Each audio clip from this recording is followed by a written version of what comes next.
Blessings, beloved. Greetings to the global community of Theations. My name is Gabriel Samuel, coming to you live from Central Nigeria. Today's broadcast is kind of late.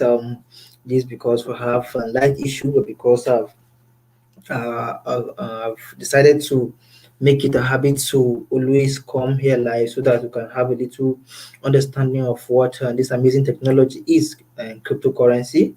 Okay, so first of all, before I start this broadcast, I just wish to bring to our attention, let's put this at the back of our mind. Let nobody deceive you. Blockchain and cryptocurrency is here to stay and there is no going back. I wish to say this again. Before I go on, please let nobody lie to you. Blockchain and cryptocurrency is real. It has come to stay and there's no going back. All right, and today's topic is cryptocurrency was created by for ordinary people. You know, yes, there's so many ways in which people who are living in society generate their wealth or and get their money. And I think Robert Kiyosaki's book titled "Rich Dad Poor Dad," in his four quadrant of how people get money. Yes, he outlined four major sources of income, which is the B, I, then S and E, right? B, I, S, and E. That is the four quadrant, cash flow quadrant. I think so. So, sorry, somebody is calling me. One moment. Hello, ma'am. Hello, ma'am. Yes, ma'am. I'm live on YouTube now. I'll call you back shortly. Yes, ma'am. Yes, so sorry. That was a call from our mommy in TACC, Madam Adiola, a very visionary woman, I can say. I mean, these are the people that God has blessed the African continent with. You know, I'm so grateful for coming in contact with people like this, people who have a foresight of the future, people who want to leave a legacy for their children's children. All right, people who want to see Africa free. People want to see black people come together and do business on a larger scale, on a large scale. So, before I digress, that was like I was saying, Robert Kiyosaki's book outlined four cash flow quadrant, and it is B, I, and S, E. All right, B means people can make their money by being business owners. All right, that is the B quadrant. Okay, and in businesses, big business owners, we can have people like Dangote, okay, Bill Gates, Elon Musk, Warren Buffett. These are all big business owners. Jeff Bezos, okay, these are all people who owns businesses. All right, and so they can be generating their own source of income or livelihood through their businesses. Then in the second quadrant, we have investors. Right, Warren Buffett majorly falls under the investors category. All right, these are a set of people that make their money by investing in companies, by investing in big businesses in order for them to have returns in the nearest future. All right, and then we have the E quadrant, which are the employees. All right, these are either employed by the private sector or the government sector, right? Whichever way, people within this quadrant within the employee quadrant, okay, get their source of livelihood by working either for the government or for the private sector. And these are the set of people that work the most. They labor the most. They do majority of the work. Yes, they get paid a little, right? I mean, why will somebody have to give out his time, his energy, and at the end of the day, he goes home with peanut? And we have such cases here in Nigeria where pensioners are not being paid. These are people that have served the nation for 45 years. After they've retired, there's no pension to pay them. These people fall within the E quadrant, the employees, right? So, and they work the most, they work more than the big business owners and even the investors, but yet they get a little chunk from the larger pool of they share a small chunk from the larger pool of wealth, right? Then the fourth quadrant is the S, which is self-employed. All right, people who have self-employed people are those who have single businesses, right? Like a grocery shop, right?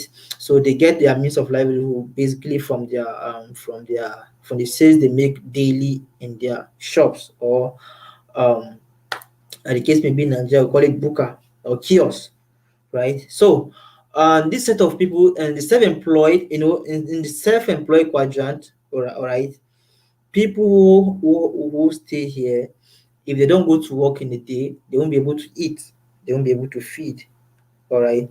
So uh different, who is this? I'm getting a spam. All right.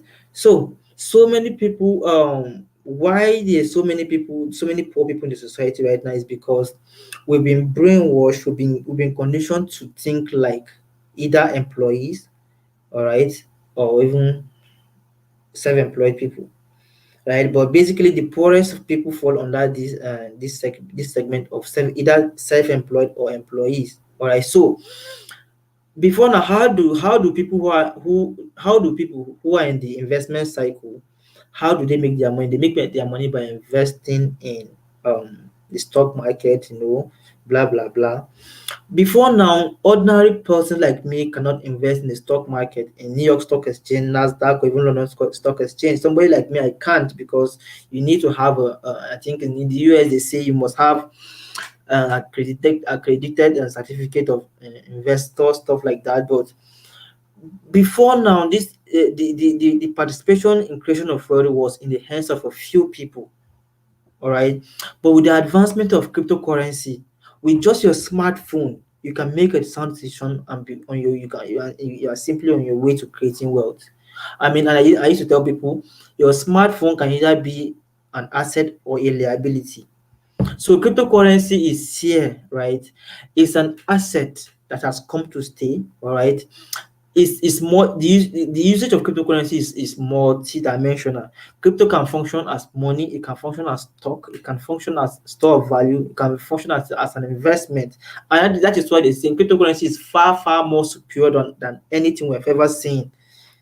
So it has come to stay. It's a powerful technology. Like nobody, there's power in this technology. It can, if only we can come together and unite behind blockchain and cryptocurrency, their own and wealth now will be in the hands of the ordinary people, because it's completely decentralized. It's outside the control of a central entity known as the central and the federal government, or even the central banks. This is a period where ordinary people like you and I watching this can create real money. Before now, people who create money in our various countries are just a handful of people in a small building known as central banks. And these people decide the fate of billions of people, of millions of people, right? But with the advent of blockchain and cryptocurrency, you and I, can create money. And so many of us don't ask questions, we just accept everything the society has put on us, hook, line, and sinker, right? Money is an agreement between you and somebody. Simple. So, but if you truly want to protest against the government, then stop using their currency and just start using cryptocurrency. You are participating in that protest. By doing that, and we educate people more and more, we share the vision with them, we share the mission of TACC with them. It's just a matter of time when people become aware. It might just take time, but we can do it. We can do it. This is time for us. There is no, Martin Luther King says, if you can't walk, if you can't run, you walk. If you can't walk, you crawl. But by all means, we keep moving. There's no giving up here, people. And this is the right time for us to get it right and get it going. He says the most difficult times in history are the times where opportunity are also ripe. So this is not time for us to give up. This is time for us to actually press further. Let's continue to educate people about blockchain and cryptocurrency. Let's bring people into TACC. Let's share our vision and mission with them. We are building something greater. Let's do this together. Let's do this in unity and purpose. Let's finish what Marcus Garvey started. Africans, we are being synonymous with poverty. We are associated with poverty. Yesterday I said the entire net worth of people, of the wealthiest people in Africa, and combine that of just one billionaire in the US, a white man like Zuckerberg is more than put together. So we have an opportunity in blockchain and cryptocurrency to actually bring power back to the people. I know you might not understand this now, but it mustn't. I think it was Richard Branson that said, when somebody presents you with an opportunity, don't reject it, because the moment you reject it, when you reject something, the mind closes. But when you ask question, how do I know this thing? The mind's open. Get to learn this stuff. Learn it gradually. Is very